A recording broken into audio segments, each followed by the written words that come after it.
हमेशा उलझती रही है जुल्म से खल्क, ना उनकी रस्म नहीं है, ना अपनी रीत नहीं है।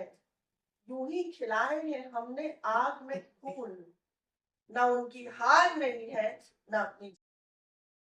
जिन्होंने जेएनयू के रस्टिकेशन के फैसले के खिलाफ आज इस प्रेस कॉन्फ्रेंस को अपील किया, आह्वान किया। साथियों, जेएनयू एक इतना जुझारू और आश्वस्तकारी प्लेटफॉर्म है जो न केवल इस देश में छात्रों के लिए बल्कि समाज के हर की लड़ाई को, उनके न्याय की लड़ाई को, उनके ऊपर हो रहे दमन की लड़ाई को प्रमुखता से लड़ता रहा है।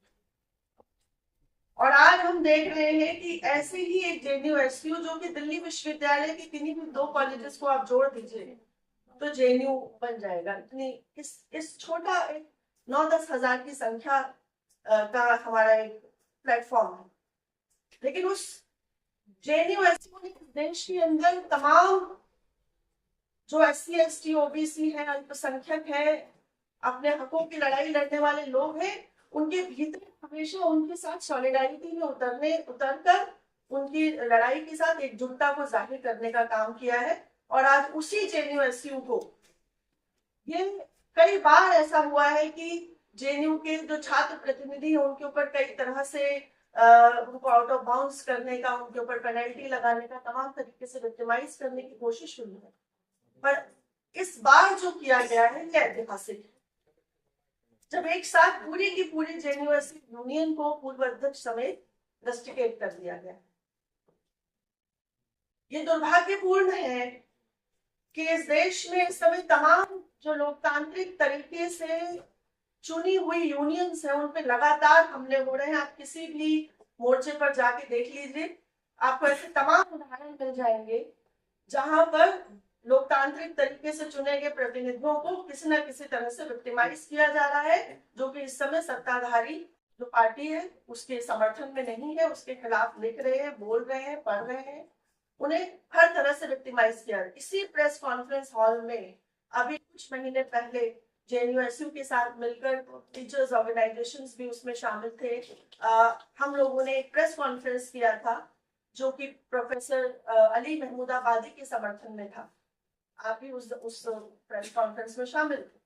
तो ऐसी तमाम लड़ाइयों का जेएनयू प्रतिनिधित्व करता है। ये वही जेएनयू है जो इस समय कैंपसों में जातिवाद के खिलाफ रोहित एक्ट के लिए लड़ रहा है। ये वही जेएनयू है जो शिक्षा को बदहाली की कगार पर पहुंचा देने वाली जो नेशनल एजुकेशन पॉलिसी 2020 है, जो विकसित भारत अधिष्ठान बिल 2025 है, ऐसे तमाम बिल्स के खिलाफ, ऐसे तमाम उच्च शिक्षा विरोधी पॉलिसीज के खिलाफ जेएनयू लड़ रहा है। और हम देख रहे हैं इस लड़ते हुए, इस बढ़ते हुए जेएनयू पर के साथ जेएनयू का प्रशासन लड़ रहा है। मैं दिल्ली विश्वविद्यालय के एक कॉलेज में पढ़ाती हूँ। आप सब इस दुर्घटना से वाकिफ होंगे कि चंद महीनों पहले किस तरह से दिल्ली विश्वविद्यालय जो छात्र संघ की एक जो प्रतिनिधि है दीपिका झा, उन्होंने एक शिक्षक को थप्पड़ मारा। उसको सीसीटीवी दर्ज हो गया तो हमें पता चला, हमें पुख्ता जानकारी है कि पूरी परिस्थिति क्या थी। उसके ऊपर जो एक्शन हुआ उससे भी आप वाकिफ हैं। और जिस शानदार तरीके से उस रस्टिकेशन को मीडिया में फोटोज सर्कुलेट करके वापस लिया गया, यहाँ हो गया, उन्होंने काफी झेल लिया, 1-1.5 महीना इनका आउट ऑफ हो गया, उनको वापस से रिइंस्टेट किया गया। तो सत्ताधारी वर्ग के साथ अगर आप खड़े हैं तो आप किसी शिक्षक को थप्पड़ मार के भी बच सकते हैं, उसका अपमान करके भी बच सकते हैं। लेकिन अगर आप अपने कॉलेज में लाइब्रेरी के भीतर आप कह रहे हैं कि हमको यहाँ पर किसी फेस रिकॉग्निशन टेक्निक की जरूरत नहीं है, हमको लैब्स की जरूरत है, हमको इंफ्रास्ट्रक्चर की जरूरत है, तो हमने कल ही जेएनयू जो रस्टिकेटेड जेएनयू की प्रेसिडेंट है अदिति को इसी प्रेस कॉन्फ्रेंस हॉल में सुना कि जब वो अपनी मांगे लेकर ये यूनियन जाती है अपने वाइस चांसलर के पास तो उनका जवाब होता है कि बेगर्स कांट बी चूजर्स। शर्म आनी चाहिए जेएनयू के इस प्रशासन को, जेएनयू के वाइस चांसलर को और उन तमाम लोगों को जो इस फैसले के साथ खड़े। मैं दिल्ली विश्वविद्यालय के एक शिक्षक संगठन डेमोक्रेटिक टीचर्स इनिशिएटिव से जुड़ी।